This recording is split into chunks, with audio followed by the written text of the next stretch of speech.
Did you know that most freelancers struggle to make more money, not because they aren't working hard, but because they are working more hours and actually missing the smarter strategies that will grow their income? When I first started freelancing, I made this very same mistake. I said yes to every single project. I offered way too many services, but I found that the harder I worked, the more burnt out I became, and my income was not growing. Instead, I actually felt caught up in that same grind that I thought I escaped when I left my 9-to-5 job. It wasn't until I switched my focus to strategy and not just effort when things really started to change. So in this video, I'm sharing 5 simple tips to grow your freelance income without working more hours. By the end of this video, you'll know exactly how to simplify what you offer, how to attract better clients, and create stability in your business. Hey, I'm Shannon, founder of Virtual Career Academy, where I help freelancers turn their skills into real income from home so they can live life on their own terms. All right, let's jump into the 5 steps that help me break that burnout cycle and start earning more while working less.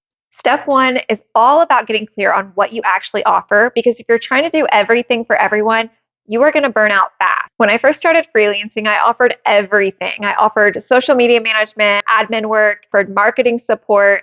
I thought that saying yes to more things meant that I'd get more clients. But what actually ended up happening was the opposite. I was basically stretched way too thin, doing way too much for my clients that I had, and not getting paid what I knew I deserved to be paid. The truth is, clients actually want to hire specialists most of the time, not generalists. So taking some time to really think about what you're best at and what you actually enjoy doing is key. Then you want to narrow it down to 3 clear core services that you can confidently offer. When you focus on a smaller set of skills, you can improve faster, you get better results for your clients, and you can charge higher rates because you're seen as the go-to person in that area. If you're not sure where to start, ask yourself, what kind of work do I get the most excited about? What type of projects do clients thank me for the most? Which services could I see myself doing long term? Once you know the core services you're going to offer, you can communicate it clearly, and having that clarity really builds confidence. Now, step number 2 is to package your services, because clients typically don't want to buy random hours. They want to buy clear, specific outcomes. Think of it like this. Instead of saying, I offer graphic design, you could say, I offer a brand refresh package that includes 3 logo concepts, 1 color palette, and social media templates. You see the difference? It's specific, it's clear, and it's easy for a client to say yes to. Now, packaging also helps avoid that hourly trap that I mentioned I was in, because when you sell a package, you're selling a specific result. You're not tracking every minute that you're working. You're focused on delivering a consistent, high-quality outcome that your client will really value. Now, here's a tip. Start with a simple, repeatable package that you can deliver again and again and again without reinventing the wheel each time.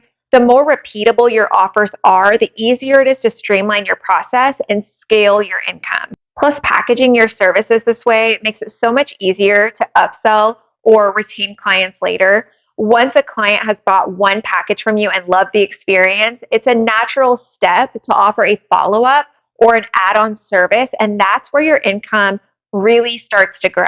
Remember, it's actually 5 times easier to sell to an existing client than it is to go find a new one. So the clearer that you are with your offers, the easier it is for clients to keep coming back for more and more services. Step number 3 is one of the biggest challenges for beginners, and that is pricing your services.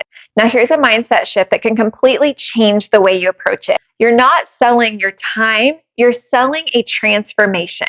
Think about it for a second. Your client isn't paying you for the hours that you spend creating a deliverable. They're paying you for the result, the solution, the outcome that you provide. So for example, if you write an email sequence for a coach, they're not paying for the 2 hours that it took you to write those emails. They're paying for the leads, they're paying for the sales, they're paying for the engagement that email sequence is going to bring to them. So when you set your prices, don't just think about your time. Ask yourself, will this service save my client time? Is what I'm providing to this client going to increase their sales? Will it reduce their stress, or will it make their business run more smoothly? The answers to these questions will help you see the true value of your work, which makes it easier then to price more confidently. And remember, don't be afraid to raise your rates as you gain experience. This is so key.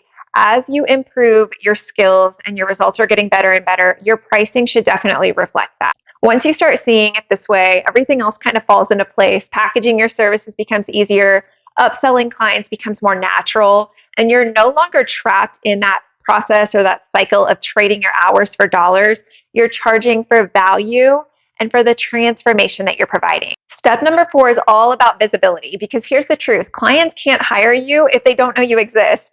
Even if your work is incredible, if you're hiding behind your logo, if you're posting once every few weeks, or you're waiting for clients to magically find you, it's going to be so hard for you to grow. Visibility doesn't have to mean going viral or spending hours and hours every week creating content. It's about showing up consistently and intentionally so your ideal clients start to recognize you and they start to trust you, because people pay people they trust. So what can you do to increase your visibility? You can start small. You can post 2 to 3 times a week on social media, whatever's manageable for you.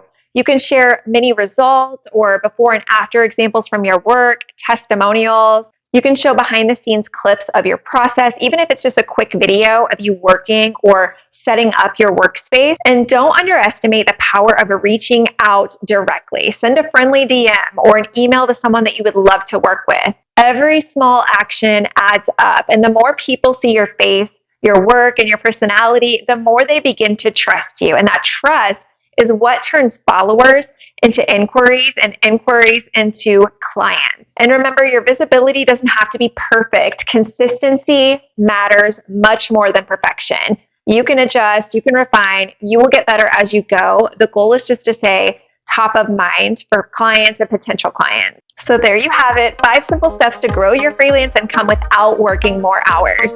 Even if you try just one of these steps, you could start seeing results very quickly. If you want to get a behind the scenes look into my business and how I turned it from struggling to thriving with a few simple changes, go ahead and click the link below. This is my free masterclass called Elevate Your Income, and it's going to walk you step by step through the changes that I made and how I was able to work with hundreds of clients behind the scenes in my freelance business. Also, if this video helped you, be sure to give it a thumbs up, be sure to subscribe, and turn on notifications. I share new videos every single week to help freelancers earn more, work less, and get the freedom that they desire. I'll see you in the next video.